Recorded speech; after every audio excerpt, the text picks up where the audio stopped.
Let's get groovy with carving.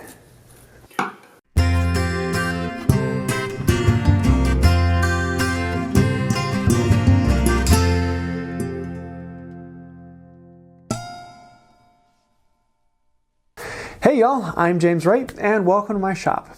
I was recently asked by a local camp to replace a sign or plaque on the front of the pulpit as they changed logos and they wanted to put a new one in. So here you can see the old one and here is the new one, and I'm going to be showing you how I went about carving this today. For this sign, I'm going to be using this large slab of 5/4 cherry. It's like 20 inches wide by about 38 inches long. And I can just barely get this one piece out of it. So I'm basically cutting off the sapwood and a crack on the far end. So I can lay this whole thing out and then go to town. And I love using this buck saw for the rough cutting. Just marches through it fairly quickly, and I can do these large pieces rather easily, and it's still a lot of fun. Next thing I need to do is actually cut off another piece. I'm going to be working on this one for a while. This other piece is one I actually need to pull some letters out because I'm going to be appliquing on basically 1/2 inch tall letters onto the face of this carving. So I'm laying out where the letters are on these and where I can take a piece out of it. And then I'm going to cut out this chunk. Now this particular chunk is currently at about 5/4 thick. It's just slightly shy of 5/4 thick after flattening it. And so I want to cut it in half. So I have two pieces that are about 1/2 inch thick. I don't really care exactly what their thickness is because I'm just going to applique it. So I'm using this marking gauge to mark out the halfway mark on all 4 sides around it. And then I can take it over to my frame saw. I love this beast. It makes fairly quick work of resawing this down, and just follow along the line and voila, book match, although I'm not going to be using them for that. Now I can lay out these letters. I'm just going to use a stick of glue and applique them down on there so that I can use that as a pattern for cutting out these letters. Once the glue sets up, then I can move into cutting them. And with a back saw at the bench, I can just do some quick cut downs. Any of these straight edges, I'll use this saw to actually cut the straight edge. Basically cutting apart each of the letters into separate pieces so that I can then do the rounded edges later. For all the inside pieces, I'll start by boring out a hole, just using a bit that's smaller than the hole, and then I can come in later with a coping saw and go around all of the corners and edges and well, make the letters. And do the same thing on the inside pieces where I was able to bore out with the auger bit. This is just on a bird's mouth on my bench.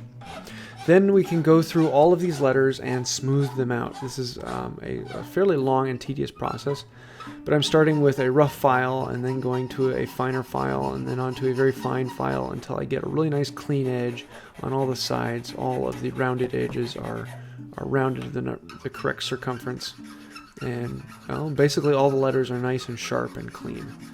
Once all of those have been done, then I can turn my attention back to the main board. So this one needs to be flattened. It is very out of shape. It is twisted very heavily, almost well, more than 1/4 inch corner to corner. So this is the one, if you saw a video a while ago where I was flattening one side and comparing it to a power planer, and power plane the other side to actually compare the two. And for large boards like this, it's 17 inches wide. This is actually a very useful way of doing it. Now there's a crack in one end and I want to fill that, so I'm going to be using some gaff tape. If you've never seen gaff tape before, it is one of my favorite tapes, far better than duct tape. But it seals well and peels off nicely and is a really useful tape. And then I can just use some of the West System epoxy with trans-tint dye in there and let it soak into that crack. With 3 or 4 applications, we can fill up that crack and be ready to go on. Now I need to actually square up this panel. So I'm starting by jointing out one edge, getting one nice straight edge that I can then measure off the second edge. And once I have one corner that is perfect 90 degrees, then I can make the measurement for the other 2 sides and actually trim this whole thing up to the exact measurement that it needs to be in both width and length. So now I have a board ready to carve. I'm going to be applying the pattern much like I did before with a glue stick, putting this whole pattern on there so that I make sure everything lines out nicely. Before I go too much farther, I'm going to use a marking gauge and actually mark in where I'm going to be putting a relief. This is going to be basically a large raised panel that will be going in a groove on the pulpit. And so I'm going to be marking out where that edge is so I don't run into it while carving. Now I want to actually start cutting in, and I'm going to cut in around all the letters and the rectangular boxes that have the smaller letters. I'm just going to be using a bench chisel basically and going around them all and knocking them out. Around the edges of the letters, I'm going to use a knife to follow the rounded edge. And then I'm going to come in with a series of gouges. I have a whole collection of gouges, and the more you do it, the more you're going to collect. And I have a bunch of these fairly steep gouges. They have a tight radius, but different size widths so that I can carve out different amounts at different times. And I'll be filling in all of these spaces in between the letters. Once I put the applique of the 1/2 inch thick letter, I'm not going to be able to get at this space in between them very easily. So I'm cleaning that all now, basically just putting a texturing into the surface, a fairly deep texturing. And you can tell I'm going fairly slow. I don't want to blow out into the letters. And I'll just kind of work at it back and forth. For the smaller letters, I'm going to be using this knife to outline the outside of all the letters, basically putting in a stop cut so that I can cut out the inside. So these letters will be recessed into this long rectangular box. And then I'll come in with a V-tool, which I recently did a video on sharpening, one of my all-time favorite carving tools. And for all of the curved edges of these small letters, I'm just going to be using this V-tool to come in, and I'll take out a light pass on the first pass, and then a heavier pass, and then a heavier pass, until I'm down to the depth that I want it to be at. I'm making sure I don't go too deep, I'm not chipping anything out, and I can use the mallet to make it a little bit easier.